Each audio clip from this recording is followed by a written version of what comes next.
Hey everyone, Ken here again. Just a quick reminder, you still have time to call or text or email us your answer for what the first horror movie that scared you was.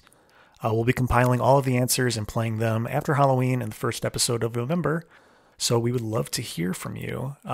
You can email us at overtalkingpod@gmail.com or call or text us at USACat1591. All of that info is in the show notes if you want to refer to it. But yeah, I think that's it. So now, enjoy the show. All right, Shelbi, can we please have a spooky-themed word prompt? Stabbing. Stabbing. All right. Here we go. 3, 2, 1. I'm trying to think if anybody's stabbed me in the back recently. I don't think that's really the case. I was just going to say, CJ, have you ever stabbed anyone? Not intentionally. Have I done any accidental stabbings? Let's see. We've done it on the show, The Bear. There's an accidental stabbing on that show. Spoilers? Yeah, spoilers. Hang on one second. Hey, welcome to the Overtalking Podcast with your hosts, Ken and CJ. Say hi, CJ. We'll see, bitch. Oh, wow, that's pretty rude. This is the Overtalking Podcast, where we talk over TV shows and movies as chosen by our guests, and we're deep in the spooky month, so we're still doing all horror movies, and we're talking about A Nightmare on Elm Street this week. The original, right? I watched the right original. one? Okay, yes. Good. Yes, I really hope none of us watched the horrible remake from 20. Horrible? Yeah, have you seen it? Sounds like all these remakes are bad. You said all the Halloween ones are bad. They should just stop? Yeah. All the reboots? Yeah, they should just stop. They should just do more sequels. That's my opinion. Okay. Just do more sequels to the original continuity, even though that's pretty gross. Stop remaking stuff. Anyway. You heard it here first. You heard it here first. You heard it here. Should we bring in our guest? Yeah, go for it. All right. This week we have returning guest Shelbi Weaver. Welcome back. Hello. Welcome to your first spooky episode. I know. I can't believe it's taken us this long.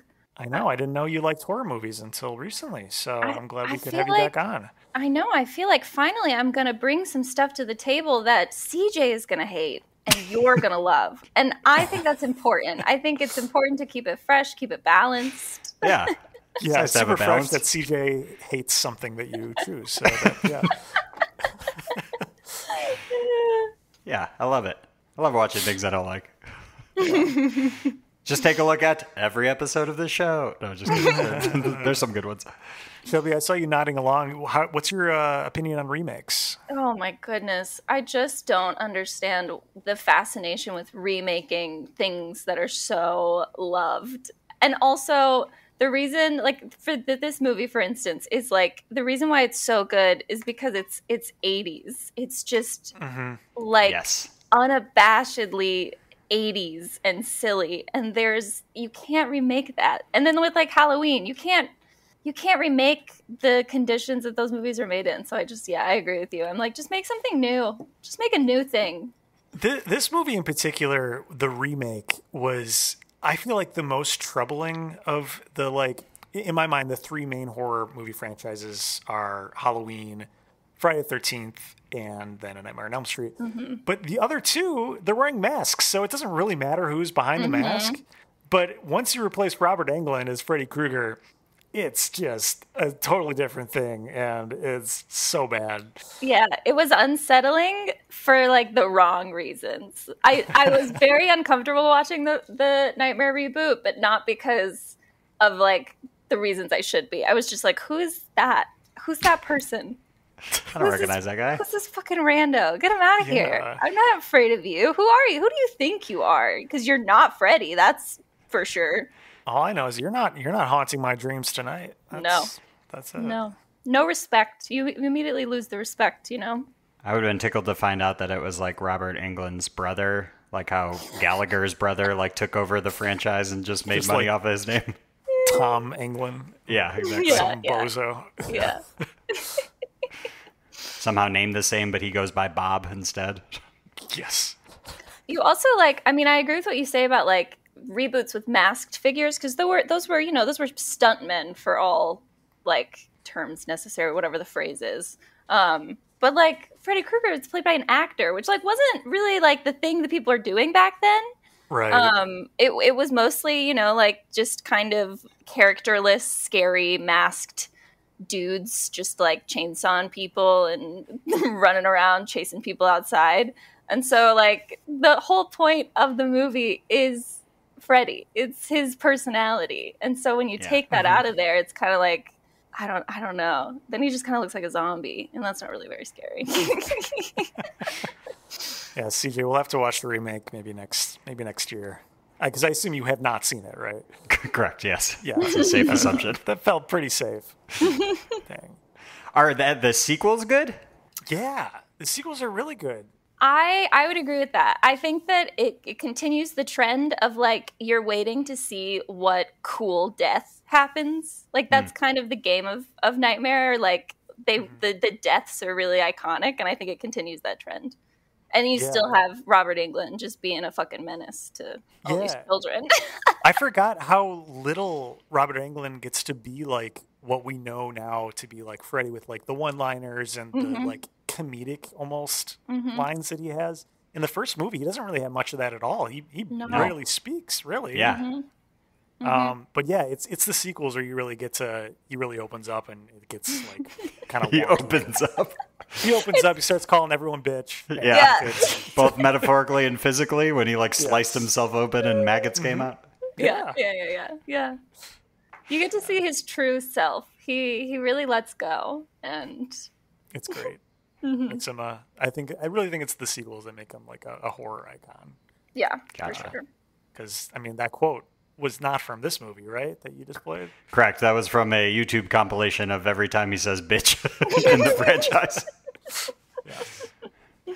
Which, one that doesn't come on via an audio medium, but I saw a clip where, I forget the main woman that's even in the first one, the kid, says like, I'm coming for you or something like that, and there's somebody in a hospital bed, and instead of responding, he carves, come and get him, bitch, into somebody's chest. So good. Like, jeez. The thing about Freddy is like he's just so good at what he does, and you can tell that he enjoys what he does, and he has a good time doing it. And although it's I can't justify his actions, he has fun with it, which is not, you can't say that for a lot of iconic horror villains, Yeah, That's true. All right. Well, before we get too much deeper, we're going to take a quick break. We'll be back soon to talk about more of A Nightmare on Elm Street. The prime time, bitch! I've been guarding my gate for a long time, bitch. We'll see, bitch. Bon appetit, bitch! Come. Ooh, this, bitch! Being dead wasn't a problem, but being forgotten, now that's a bitch. Let me handle this, bitch.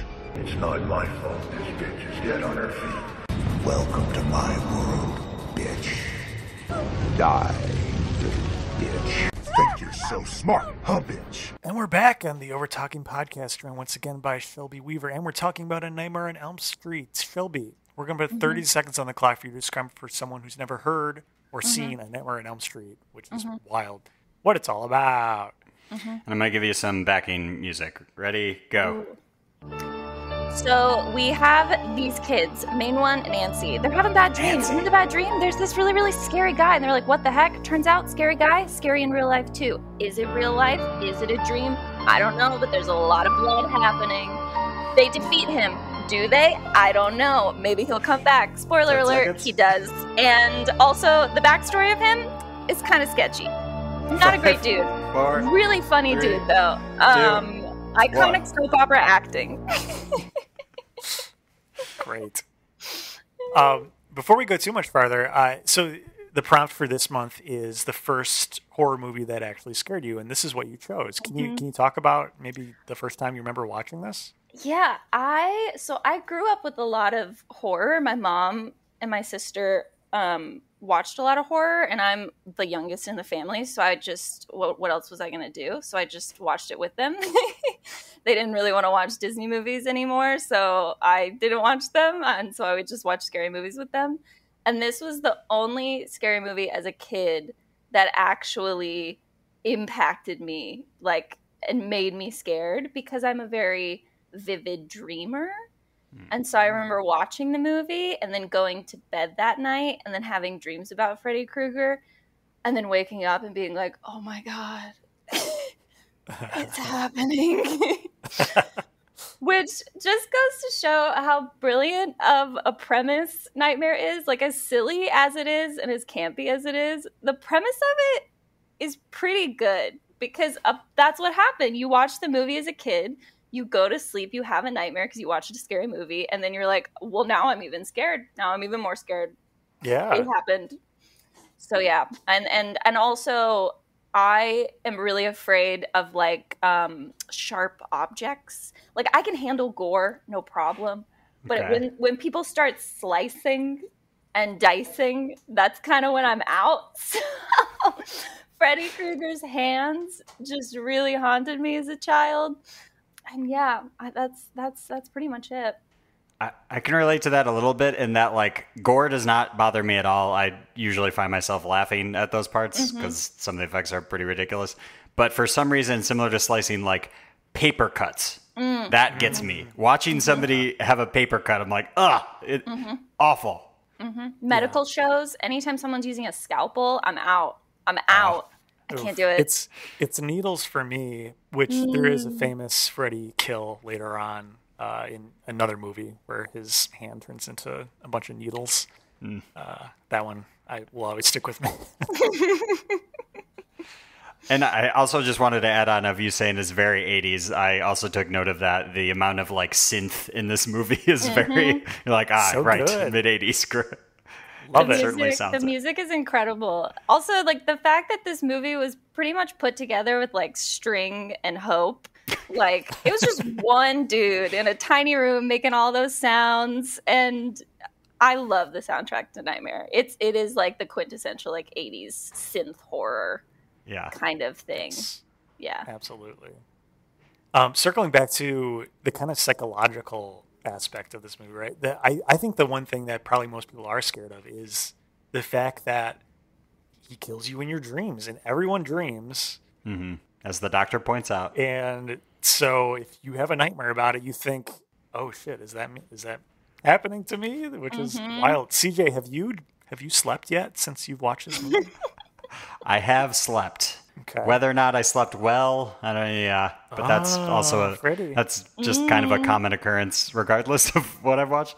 I did like they go to a sleep institute as if that'll fix everything, and then he attacks her in there, and the doctor says like everybody has to dream or else you lose it or something like that. Yeah. I want to chime in that I don't think that's factually correct. Yeah. I think that there are a lot of people who don't dream. But I appreciated the importance he put on dreaming. Like, no, she has to dream. If she doesn't, she'll die. Yeah, that's not true. Sleeping, but sleeping, dreaming, yes. I don't know about that. Kind of depends on your brain. Yeah. Which we do at a certain point in the movie. She lets on Nancy lets on that she hasn't slept in about like a week or something like that, like 7 full days, I think. She'd be dead, I think. Yeah. Right? Yeah, 100%. And well, they point out, she was like, and don't worry, I looked it up. The world record is 11 days. So she's going for the record of consecutive days not slept.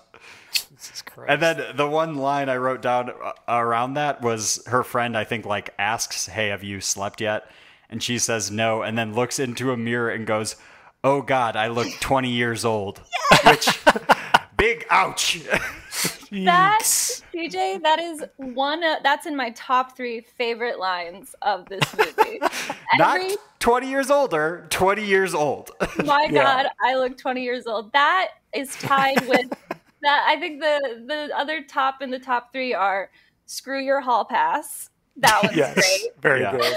Oh gosh, and what else? Oh, it's when she's yelling from the window because she like trapped Freddy in the room, and you have that police lieutenant. She's screaming for help for like 5 minutes, and then finally he goes, maybe I should go talk to the captain. Yeah, I know. That guy is the worst. There's someone in here killing me. Yeah. No, why don't you go back to sleep? It's fine. Oh, and actually, the other one of the other quotes I wrote down, since we were talking about the dreams and at the sleep institute, the mom turns to the doctor at one point and goes, what the hell are dreams anyways? Just very like philosophical, like, yeah, what are dreams? Huh. What are dreams? God, the mom has some great lines, especially at the end, but we'll get to the ending maybe a little later. Yeah, she's quite a character. The backhand slap. Ooh. What a very bad scene.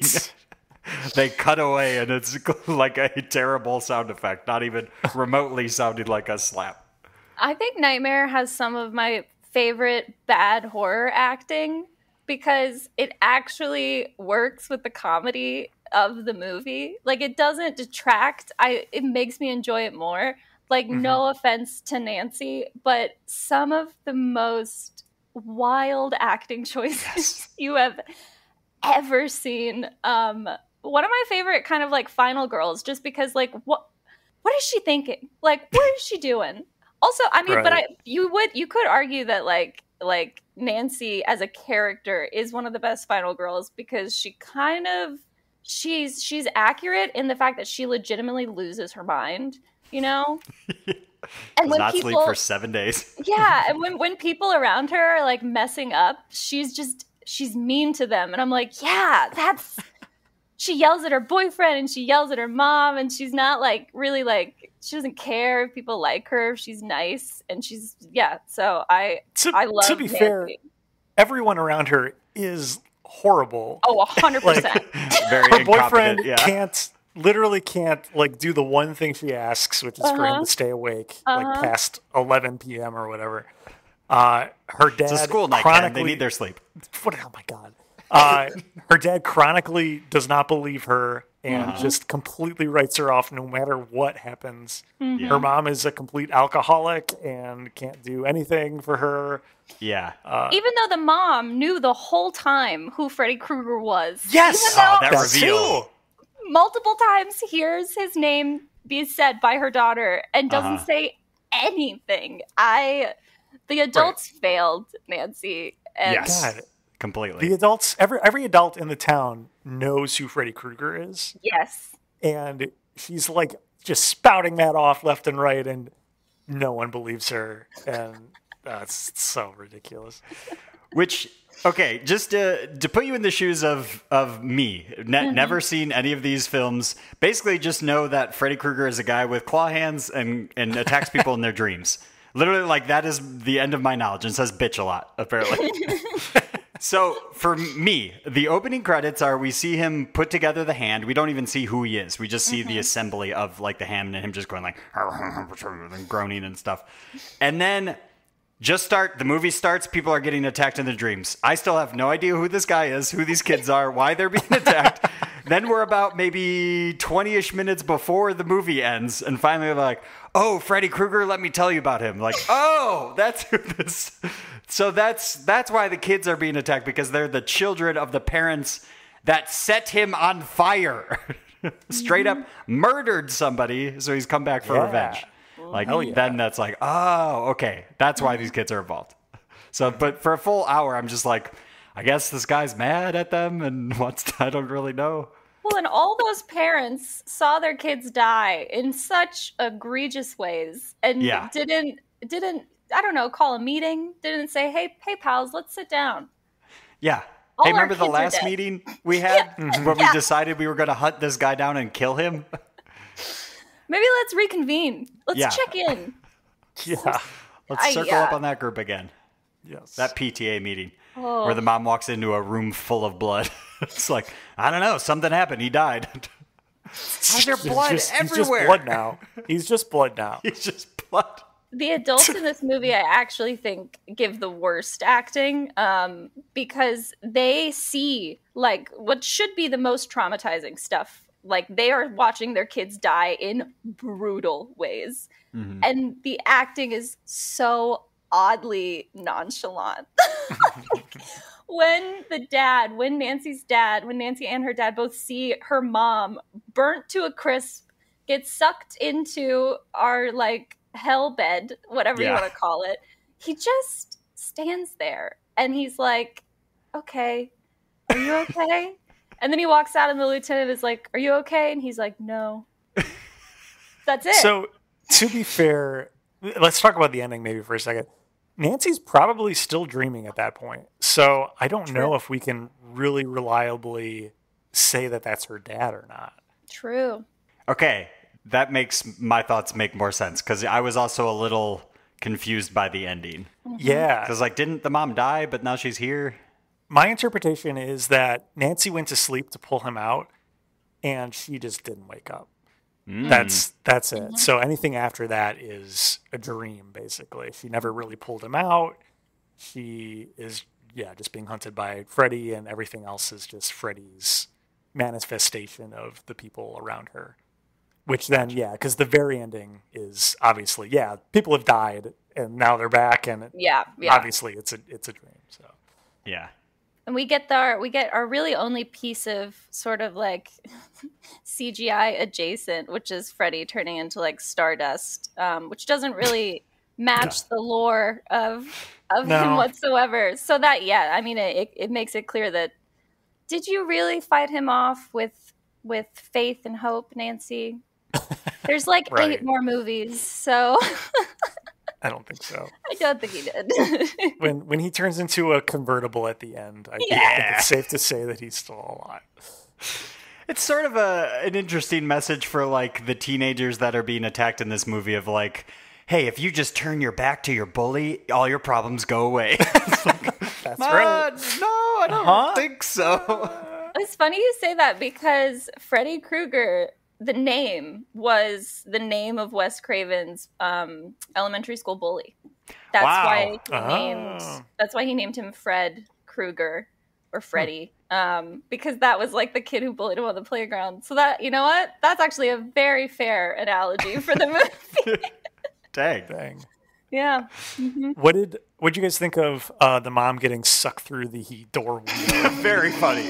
Very, very funny. Just slipped up through a tiny window. I love it because it's so clearly a last minute effect. Like the budget was gone. They didn't. This was clearly like a last minute. We should do something here, and it's so bad. And it's at the very end, so it leaves you like, why did you do that? Yeah, I love it. I think it's great. It's one of the most memorable parts of the movie for me.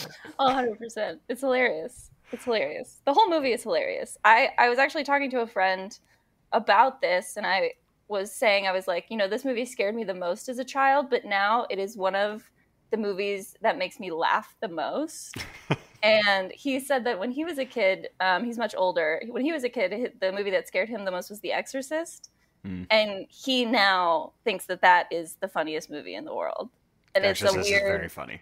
It's hilarious. It's a weird pipeline of like the movie that traumatized you as a child becomes like your go-to classic comedy. Yeah. Which, if we psychoanalyze, maybe there's a self-defense mechanism somewhere in there, but we don't need to get into that. No. I was going to say, like, I don't know how you guys think The Exorcist is funny, and it's like the most serious movie. I died laughing when she crab walks down the stairs, like rolling on the ground laughing. Yeah, I also think The Exorcist is really funny. It's funny because it's trying to be so serious. I think there's something like projectile vomiting like that is hilarious. That's like, she just like spews pea soup everywhere. It's very funny. But it's similar to this movie where like at the time that was, that was horror. That was terrifying. Yeah, right. Yeah, like with this movie, this was like the height of practical effects, and now we watch it and we're like, but I will say I still watch it and I am super impressed. I'm like, wow, they really did that. They really filled a room full of blood. Full of blood. Geyser of blood.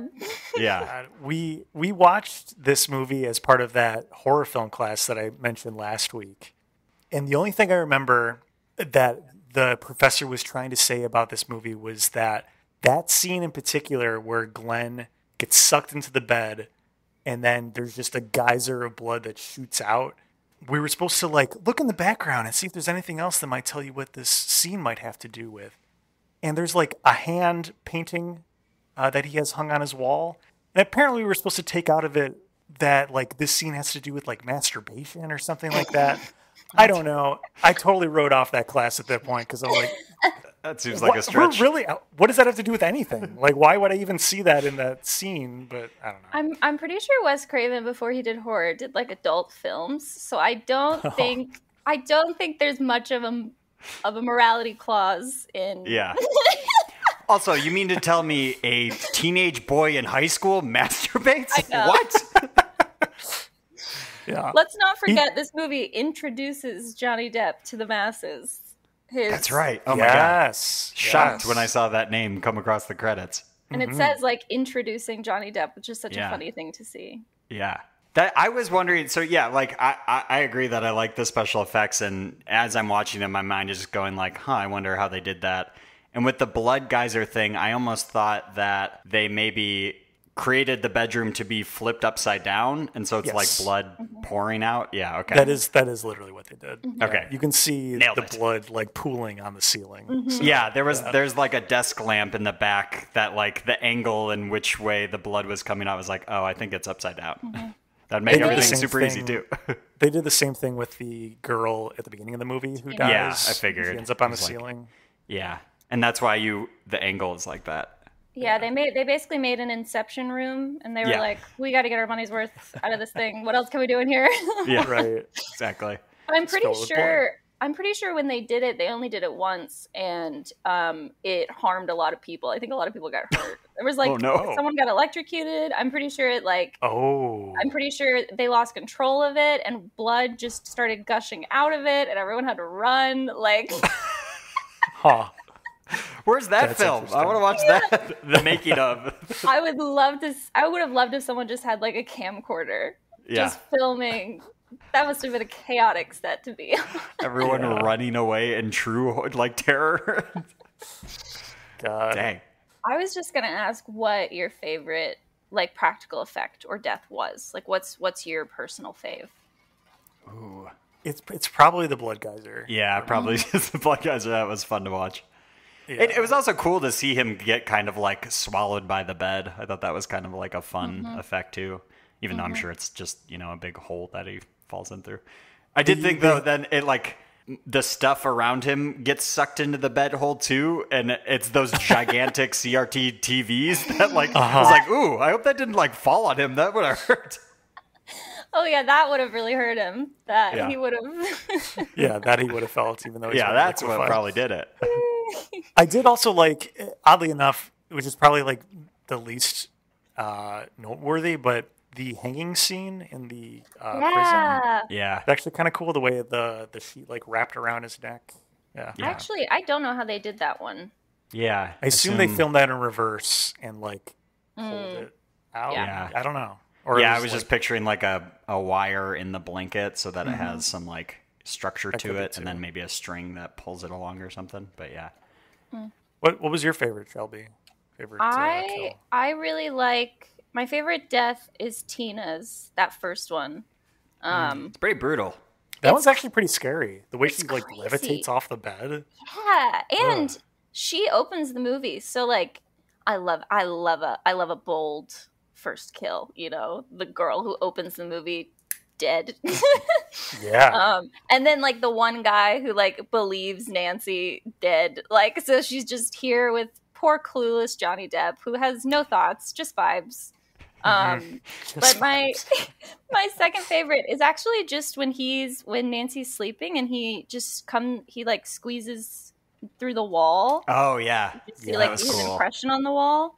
Mm-hmm. I don't know why, but I just think that one's really impactful, and it looks like it would actually be really hard to do. That one's definitely iconic with the like rubber sheet or whatever that he Yeah. puts his hands through. It's pretty cool. Yeah, I did like that one too. All right. Well, I think now it might be time for trivia. So it's time for. Hey, did you know that? That's right. This is the part of the show where we pit our guests as CJ head to head to see who knows the most about what we watch. CJ, Shelby, are you two ready? Ready. This is the time that I beat CJ. This is the probably, time. yeah, definitely. All right, first question. How long did it take for Robert Englund to get into his makeup each day? Oh, back in the mid '80s too. Jeez. That's like a full body. Yeah. I was going to say like 7 hours. Like a full day. I think it's going to be longer. I'm going to say like 9.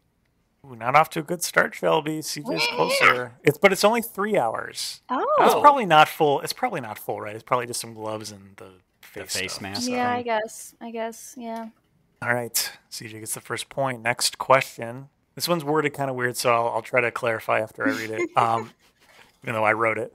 Robert Englund wasn't the first choice to play Freddy. He initially, Wes Craven initially tried several stuntmen, including one who eventually would go on to be best known as the main actor who played the main antagonist in what or other giant horror franchise. So yeah, obviously that's a word salad. So one of the other stuntmen went on to play another giant horror antagonist from another film series. Name that film series. And then I'll Friday give you the more 13th. background. Okay. I think it's Jason. I mean, those came before Nightmares. So, oh gosh, I don't know. I guess I'll say Halloween, because I'm pretty sure they changed the person in Halloween a couple times, I think. I'll say Halloween. Okay. Shelby, you're not doing great. CJ, you get the point. It is Friday the 13th. Friday the 13th is overrated. Oh, all right. Oh, Show's damn. over. Bye, Shelby. It's my favorite franchise. Kane Hodder played Jason the most, and that is who initially Wes Craven asked to be Freddy Krueger, but he ended up wanting someone a little different. But I think he initially went to Kane Hodder because Kane Hodder has he was burned pretty bad in stunt earlier on in his career. And so he thought he would get someone who already had burn marks, but then ended up going with something much more grotesque than anything Kane Hodder has. But yeah. All right. Time to pick it up, Shelby. Here we go. I always say I'm going to beat CJ, and somehow I never do. Even though I'm the one choosing these movies. I know! These movies mean so much to me, and I watch them so much. But it's you seem knowledgeable, too. You were throwing out facts left and right earlier. Yeah, All right, we got a lot of questions, so we'll see. Maybe you can bring it back. This is obviously a huge franchise. They eventually made a television show called Freddy's Nightmares, which was kind of an anthology of different weird things that would take place on Elm Street. How many seasons did Freddy's Nightmares run for? 1. Okay. 1. Nope. Start. two seasons. I do remember that show. You said that, and it unlocked a memory. I remember that show. Yeah. The pilot episode is actually the parents and the trial, and then the parents hunting down Freddy Krueger and killing him. Oh, dang. Yeah, it's pretty kind of cool to see that actually acted out. Okay, next question. Heather Langenkamp, who plays Nancy, beat out over 200 other actresses for the role of Nancy Thompson. Which of the following actresses were not considered for the part? So I'm going to name 4 actresses. 3 of them were considered, 1 was not. Is it Meatloaf? No. This is a callback. You got to watch the Phantom of the Opera episode to get that joke. So when you're done here, you know where to go. All right. Was it A, Courtney Cox, B, Neve Campbell, C, Jennifer Grey, or D, Demi Moore? Which one was not considered for the part of Nancy? I'm going to say Courtney Cox. Say Jennifer Grey. Okay. No, I'm sorry. It was Neve Campbell. Both of those were considered, along with Demi Moore. Dang. All right. Next question. Which of the following actors did Johnny Depp not beat out for the role of Glenn? So same format. Basically, one of these was not considered for the role of Glenn. Was it A, Brad Pitt, B, Kevin Bacon, C, Kiefer Sutherland, or D, Nicolas Cage? I think I'm going to go with Brad Pitt. I'm going to say Brad Pitt. Okay. Which was not considered. Nicolas Cage would have been great. That would have been great. That's and Ken kind of smiled when he said that, but I wasn't sure if he knows because. All right, I gotta go Nick Cage. Yeah, I threw you off. But it was not Brad Pitt either. I mean, well, both of them were considered for the part, I should say, along with Kiefer Sutherland. So Kevin Bacon is the one who is not. Dang. Because he was in Friday the 13th. Oh, yeah. Okay, well, that makes sense. All right. True or false? This is Johnny Depp's first film. Yes, because I think he was a musician. So I'm going to say yes. Okay. I was going to say false in hopes that there's some like super low budget, nobody's seen it movie that he's been in. Oh, yeah, CJ, you're wrong. Shelby, you get a point. Yes. It is his first movie, yes. Yeah. I mean, there may be, but according to the trivia I looked up, that's what they said. All right. Freddy's glove from this movie can be seen in what Sam Raimi directed movie? Spider-Man No Way Home? Okay. Sure, let's go with that one. I'm just going to tag along to CJ. Yeah, you're both going with the non-horror movie that Sam Raimi did. Okay, that's wrong. Do you want to give another shot, or do you know any other Sam Raimi movies? The only other ones I can name are like Evil Dead 2, but I think that came out right around the same time or before or something. Okay. Yeah, Shelby, do you have another guess? I'll split the difference. Did Sam Raimi, let's say like Evil Dead 3. Okay. Army of Darkness. Let's do another. Let's do one of the other ones. Okay. CJ, you get the point. It was Evil Dead 2. God damn. CJ, you're cheating. CJ's cheating. These are all wild guesses. You have a Zoom meeting before we do the Zoom, and you coach CJ. That just happened to be the one other movie I could name of his. Yeah. Spider-Man and Evil Dead. It's got to be one of them. Yeah, it has to be. Yeah, no. But yeah, the glove you can see hanging on a wall in the shed in Evil Dead 2. All right, next question. How many times were the words Elm Street spoken in this movie? 0. Yeah, I was going to say none. That's correct. Yeah, it's never said. Nice. Mm-hmm. I don't even know if they show it. Do they show it on like a street sign at some point? I think so. Well, speaking of Elm Street, in which state is the actual Elm Street that Wes Craven got the idea for the name of this movie from? California. The actual street? Let's say like Ohio. Let's go somewhere major suburbia. Okay. You're closer, but neither of you got it right. It's actually Illinois. It's in Wheaton, Illinois. Hey. Yeah. I'm sure they do some stuff there every year. I'm sure they have a block party. I hope they have like a marathon every year or something on that street. That's pretty cool. All right. What's the point, Siege? I'm up 4-2. Yeah. Okay. Yeah. Just for fun, we'll say this one is for 2 points. Yeah, it is. What is the Rotten Tomatoes tomato meter score in percentage closest without going over? For those who don't know, this is the critic score on Rotten Tomatoes. CJ, since you're in the lead, you go first. Yeah, I mean, this kicked off a franchise, right? So I have to assume it was well liked. There are some fun practical effects like we talked about and stuff, and so that puts me probably in the 80s somewhere, like a 84.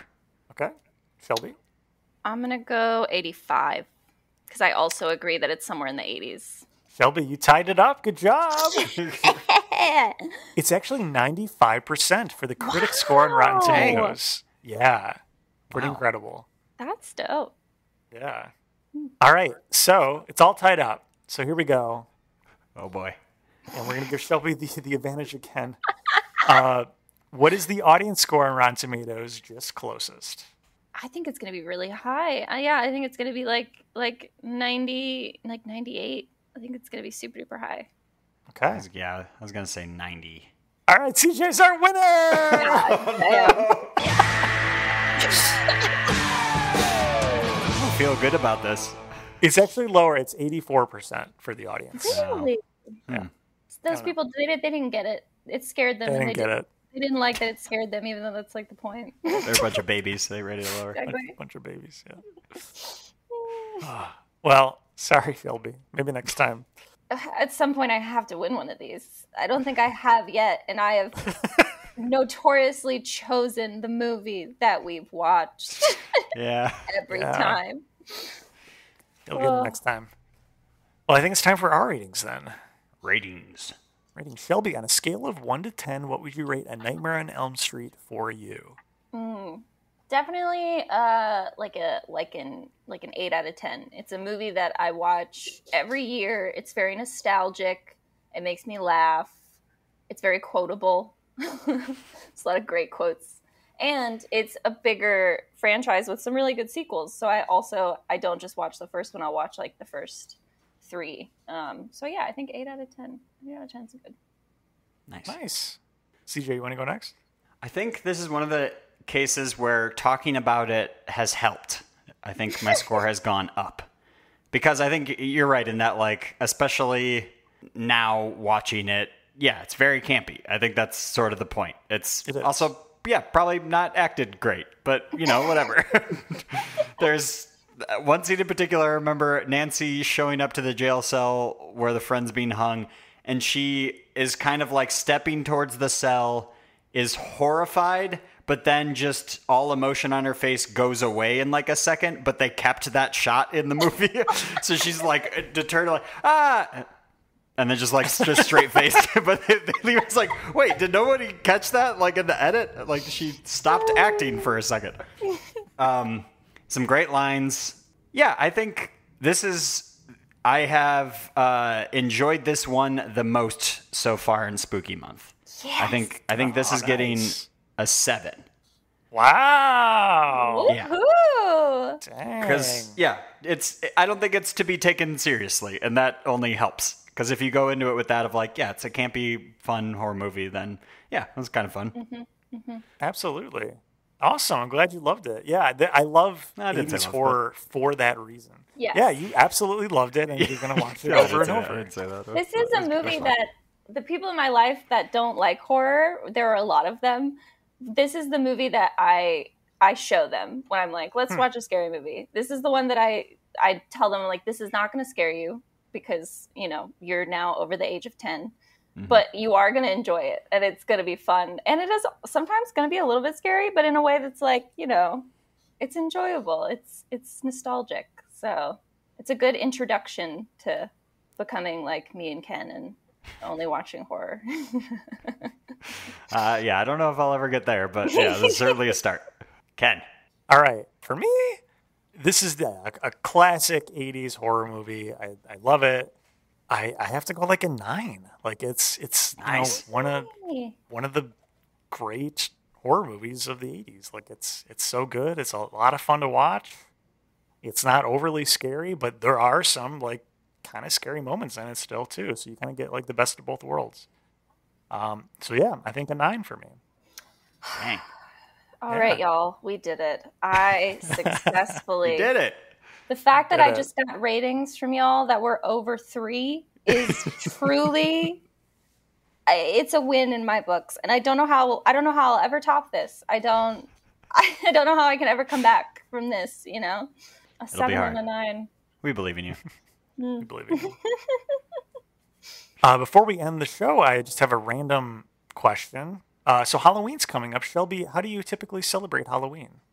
Yes. So I'm a big costume person. I usually spend about 2 months preparing multiple costumes.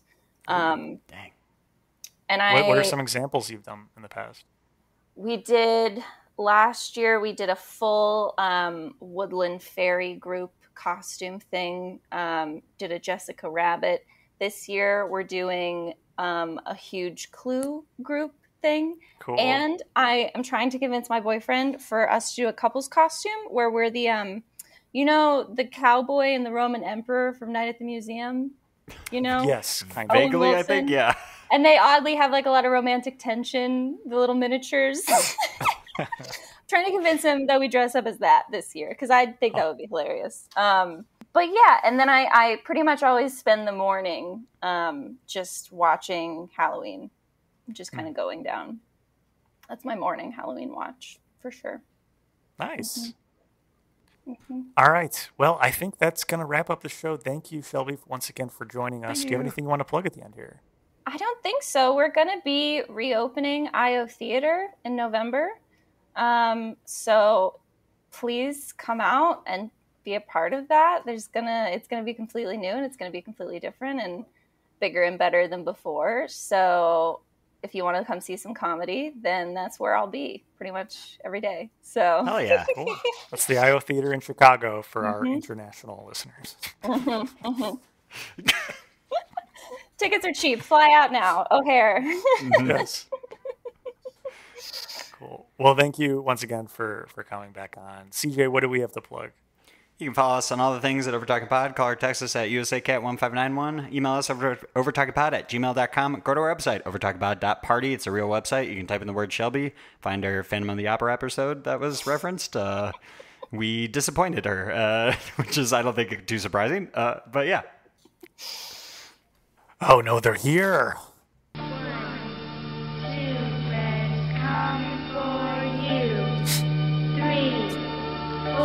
Huh.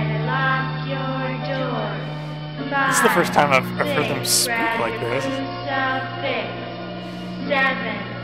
8, gonna stay up late. 9, Wow. 10, So it's interesting. The messaging is kind of different than normally, because normally they come on to remind you, if you like the show, please go on iTunes, Apple Podcasts, and rate and special review. Reviews would help people find this podcast. Also, we spend any money in advertising. If you like the show, please tell a friend and spread the word. We really appreciate it. Thank you. But yeah, I guess they really like this movie too. That's interesting. They want to make sure you never sleep again. I guess so. Oh, and they're gone. They took their jump rope with them. They took their toys and went home. Yes. And a quick reminder, next week we are wrapping up Spooky Month with Returning Guest Danny, and we're talking about Basket Case. Shelby, have you ever seen Basket Case? Heard before. I don't think so. Oh, okay. Yeah, I don't know if I've watched it either, so it'll be fun to revisit that. It's definitely a B movie, so kind of a fun one to watch around Halloween. So yeah, should be good. Tune in for that. And as we always say, We'll see, bitch. bye. Bye. 1, 2, this episode was edited and produced. 3, 4, by Ken and CJ, and more. 5, 6, Shelbi Weaver was our guest. 7, 8, logo by Richards, Nate. 9, 10, music by Peters, Justin.